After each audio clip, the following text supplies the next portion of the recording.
Morning campers, coffee time. Oh, look at that. Had enough BS yet. I made that mug 4 years ago. Would you believe it? Two things about Donald Trump I don't see a lot of people mentioning that I think need to come to people's attention in case you didn't know. Firstly, back in 2001, there's a video of him saying, I don't know, it looks like the building was pulled. Talking about 9/11. This is like New York's master builder. He said it looks like they were pulled. What did he mean by that? He was questioning the narrative back then, 24 years ago. Also in 2013, he put out a tweet along the lines of child paedophilia, basically, short sentences, death penalty. How many world leaders do you know that have questioned the narrative about 9/11 and have talked about, not only talked about the child trafficking problem, which as regular viewers will know is actually more than just child trafficking. It's to do with the white rabbit. If you don't know what that is, you haven't been paying attention. Not only that, his government is the first government I know of that has actually rescued children. There was a video yesterday stating that 129,000 children have been rescued from child trafficking. You know, you compare this to the fake Biden presidency when millions, not only that, but, you know, Clinton's with Haiti. Nobody's ever mentioned it. Nobody else has ever mentioned it. Doesn't that, you know, when I see all this kerfuffle over Trump and the Epstein files, it really does pay to sit back and watch what's going on. If you understand that America has been under military law for quite a long time, then when you sit back and people kicking off and saying, oh, Trump tried to stop the Epstein files, and then they did this terrible release, a limited release with a load of influencers full of nothing, and then they released them, and then it was late, and then there may be a picture of Trump on there. Well, what if? And then of course you had Elon Musk saying, oh, maybe it's Donald Trump's in the Epstein files. These guys are working together. These guys are working as part of an alliance. You don't go and do Doge in the US government and have Trump hanging around your son and everything, and then say 2 weeks later, oh, I think he's in the Epstein files. I mean, that's part of the operation. What was the result of that? The result of that is you had loads of anti-Trumpers screaming for the Epstein files to be released, screaming for them, which brought them back into attention worldwide. And you had all the fake Trump supporters screaming for it. So it's a flush out operation. You know, that's fairly obvious, isn't it? I think it's fairly obvious.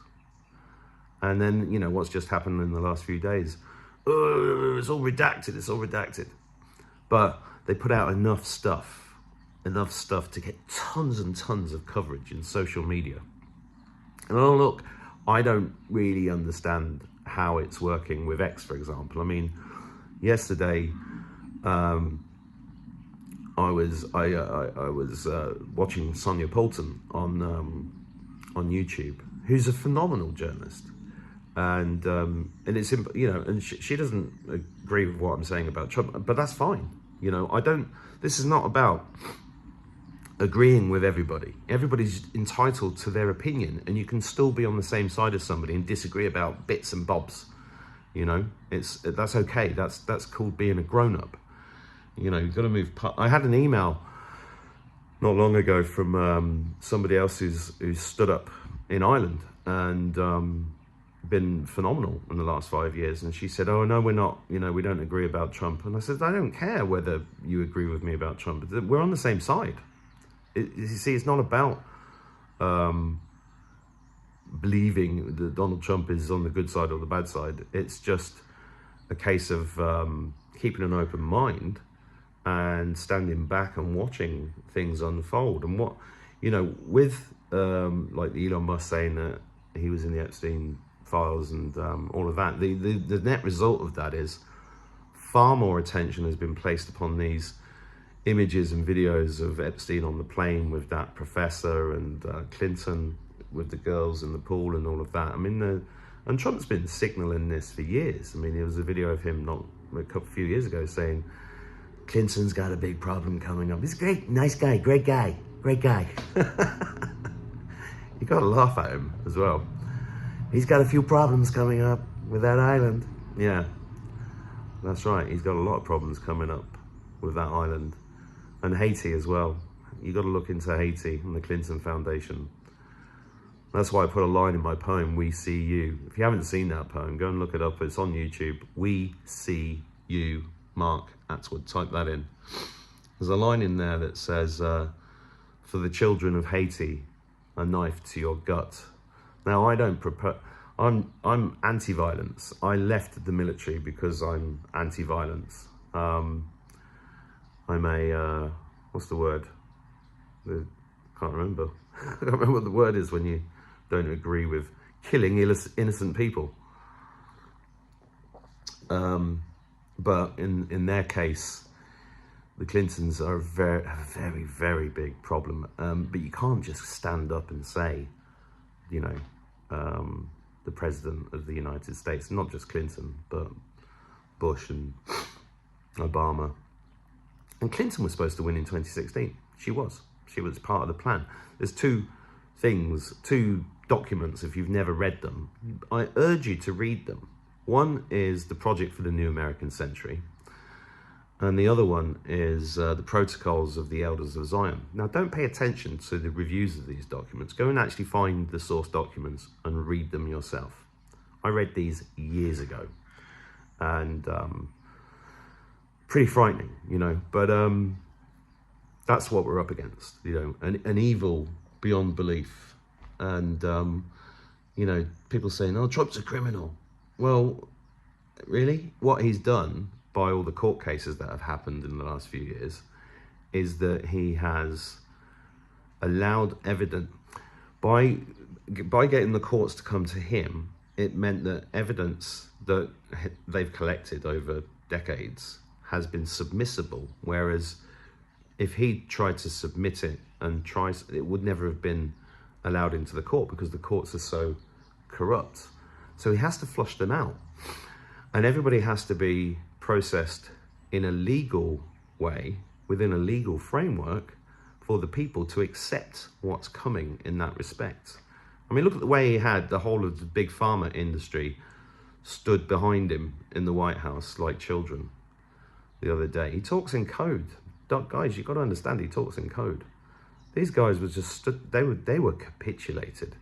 On the surface, it was about the prices of pharmaceuticals in America. But really, would they really have stood? I mean, he said one meeting, that's all it took. Why? One meeting. Well, because he's got everything on everybody.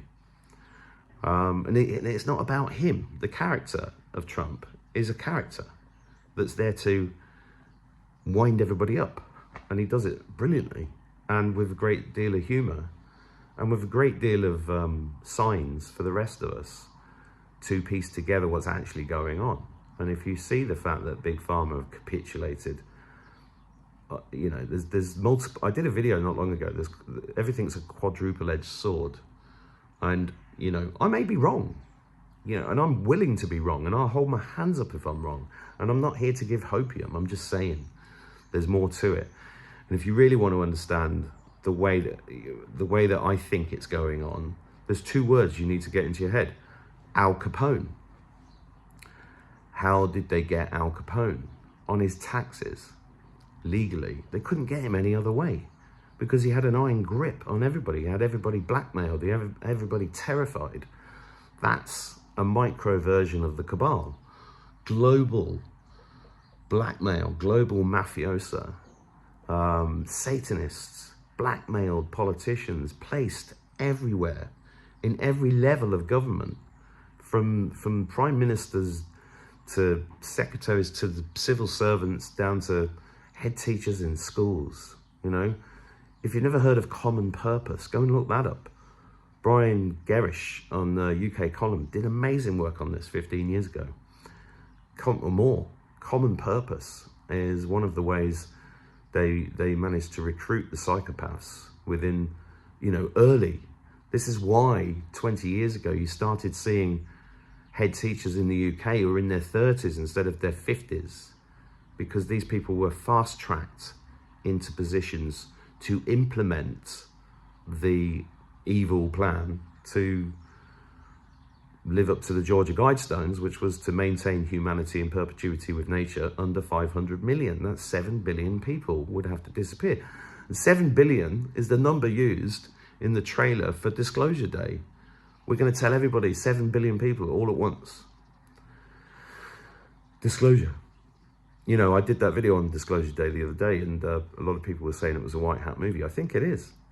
I think it has to be, because the symbolism has to be right in your face, and it really is in your face. I mean, some movies are much more subtle, you know, much more subtle, and have been our entire lives, especially with the paedophilia stuff that they hide. Go, you know, with the red and white and the red and yellow and the octocode, the number, yeah.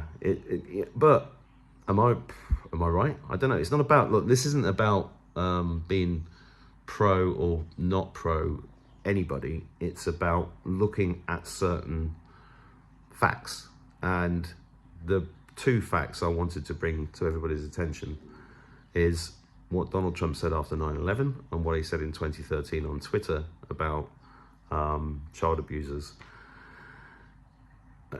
And for me, that's quite extraordinary, because we have never had anybody in charge of anything speaking out against these things. The biggest crimes against humanity imaginable. You know, I keep saying this figure, 22,000 children every single day since the Second World War. And so many people just don't believe that figure. But that's because they haven't done enough research. They just haven't done the work.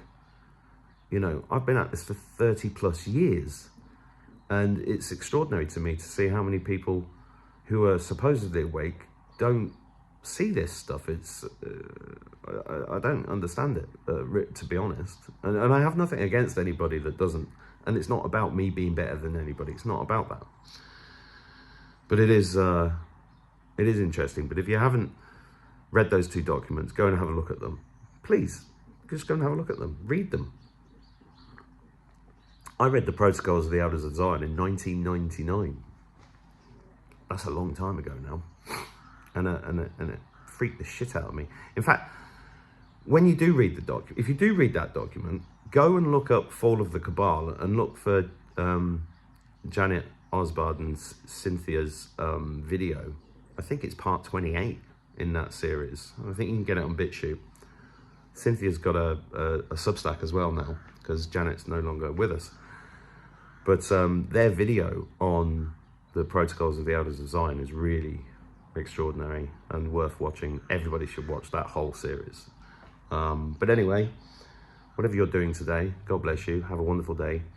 And we're coming up to Christmas, and I'm calling it Christmas resolutely. For me, it's about peace and love and children and giving and sharing and enjoying each other's company with the people that you love. So I hope that you can manage to do that amidst all the madness. And I'll see you soon. Bye.